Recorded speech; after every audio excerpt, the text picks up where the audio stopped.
Guys, medyo medyo malamig-lamig na ng konti. Harvest na naman tayo ng kamote. Yun, lang kamatayang kamote.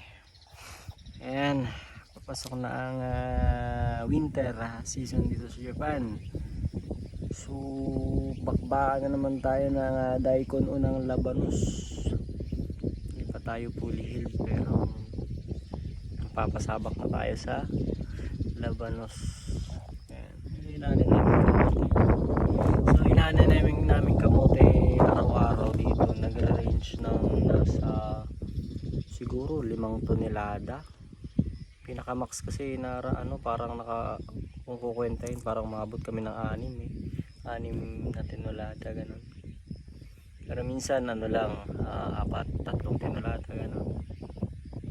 Pero kapag gantong pagkakaubusan na, ayan na, tuloy-tuloy ang harvest. Tinulada rin harvest natin sa load ng isang araw. May mga na-harvest natin sa kabila.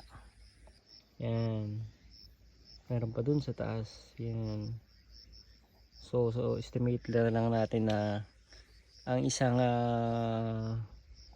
purekong na ganyan ay nagre-range ng 500 kilograms or more. Yan, nakakailan kami pa lang, nakakapito. So medyo mabagal siya. Mabagal kami ngayon. Yan, ito yung pangmalakasang pang harvest. Yan. So break time, pahinga muna. Ingat-ingat po tayo palagi. Ayan, napaka-aliwalas yung sa kabila. Meron ding tatrabaho, ibang hatake naman yung ibang farm na may-ari niyan.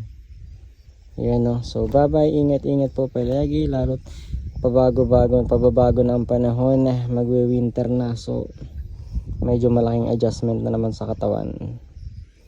Bye bye.